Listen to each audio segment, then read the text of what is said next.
ॲग्रोव्हिजन 2024 मध्ये दप्तरी agro private limited कंपनीला शेतकऱ्यांचा भरघोस प्रतिसाद मिळाला। ही कंपनी दिवसेंदिवस यशाची पायरी गाठत आहे।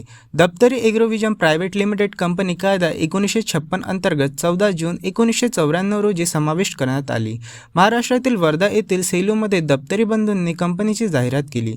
दप्तरी बंधूंनी 1976 पासून त्यांच्या कौटुंबिक मालकीच्या जमिनीवर सुधारित वनांचे बीज उत्पादन आणि विविध पिकांचे संकरित पॅरलल लाईन्स घेण्यास सुरुवात केली।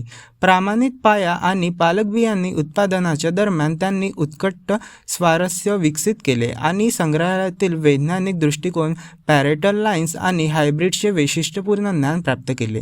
संशोधन उपक्रमाचा पाया विस्तृत करणाऱ्या स्पष्ट उद्देशाने कंपनी कार्य करीत आहे। मी शैलेंद्र दप्तरी ॲग्रो प्रायव्हेट लिमिटेडमध्ये मार्केटिंगचा हा जो पार्ट आहे तो मी भाग बघत असतो आणि आमचे मोठे भाऊ जे पूर्ण रिसर्च बघतात, दप्तरी ॲग्रो प्रायव्हेट लिमिटेड जे काही रिसर्च वन मार्केटमध्ये आहे ते आज यांच्या सहकार्याने किंवा यांच्या कृपेने आपण इथे हे वाहन डेव्हलप करून मार्केटिंग केलेले आहे। वर्धा भागात सर्वात जास्त जर पॉप्युलर वाहन असेल तर ते आमचं दप्तरी 3434 रॉकी, अधिक उत्पादन देणारं, मोठ्या बोंडाचं आणि लवकर येते आणि फार सोप्या पद्धतीने म्हणजे खुलण्यात एकदम इझी आहे आणि बोंडाचं वजन खूप चांगलं असल्या कारणाने शेतकऱ्यांच्या पहिल्या पसंतीचं वाहन जर कोणी असेल तर ते दप्तरी रॉकी आहे।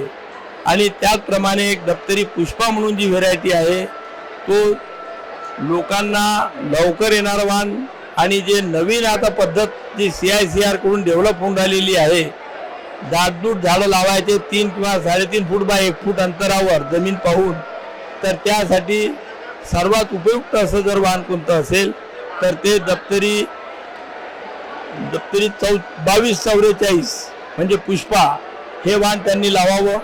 दोन्ही वाहन लवकर येणारे आहेत आणि आता जी बोंडअळी जे डिसेंबर नंतर कापूस ठेवू नये असं जे सरकारचं म्हणणं आहे, तर त्या सरकारी म्हणण्यानुसार हे जर वाहन तुम्ही लावलं तर डिसेंबर महिन्यापर्यंत हे तुमचं सर्व वाहन वेचणी होऊन पूर्ण शेत खाली होऊ शकते। इतकं लवकर येणारं वाहन आहे, मोठ्या बोंडाचं वाहन आहे। तरी माझी शेतकऱ्यांना एकच विनंती आहे की काही ना काही प्रमाणात हे वाहन लावून त्यांनी आपला अनुभव घ्यावा, म्हणजे पुढील वर्षाकरता त्यांना हे कपाशी लावण्याकरता सोयीचं येईल। आणि इतर वाहनाबद्दल आमचे मोठे भाऊ तुमच्याशी चर्चा करतील। आता बरीचशी माहिती दिलेलीच आहे। आमची अन्य पण भरपूर उत्पादने चालत आहेत। दप्तरी सोयाबीन आहे 354, ते यावर्षी खूपच लोकांच्या पसंतीला उतरलेलं आहे। दुसरं उत्पादन कमी आलं आहे, मात्र दप्तरी 354 सोयाबीनला उत्पादन 8-9 पासून तर 11-12 क्विंटल पर्यंत आलेलं आहे। त्यानंतर आमची दुसरं संशोधित वाहन आहे दप्तरी तूर 48, ही फार नावलौकिक झालेली आहे दप्तरी 48 तूर। आणि आता नवीन पण एक काढलेली आहे दप्तरी 48 गोल्ड, ही पण वाहन लवकर येणारच वाहन आहे आणि थोडंसं लेटमध्ये मात्र उत्पन्न अधिकही जास्त देणारं दप्तरी 345 असं एक तुरीचं पण एक वाहन आहे, लाल फुलं आहे त्याचे, तर ते पण वाहन चांगलं आहे। कपाशीमध्ये पुष्पा आहे, रॉकी आहे, बबन आहे। त्याच्यानंतर आता नवीन एक याच वर्षी रिलीज झालेली आहे जिओ ते बोंड आहे दप्तरी कपाशी जिओ, हे फार दिवसपर्यंत चालते आणि हिरवं राहते हा वाहन। मग त्याच्यानंतर आमचं सगळ्यात अधिक पसंतीला उतरलेला वाहन आहे दप्तरी हरभरा, हा खूप जास्त चाललेला आहे या अलीकडच्या दिवसात।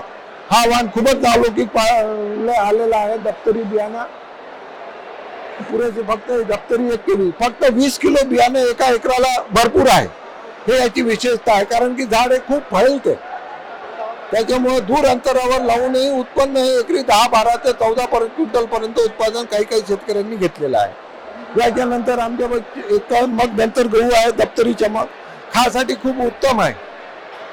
हा MP बोर्ड सारखं खायसाठी आहे, पोळी जास्त दिवस पर्यंत नरम राहते, त्यासाठी हा पण वाहन आमचा खूप नावलौकिक पडले आहे।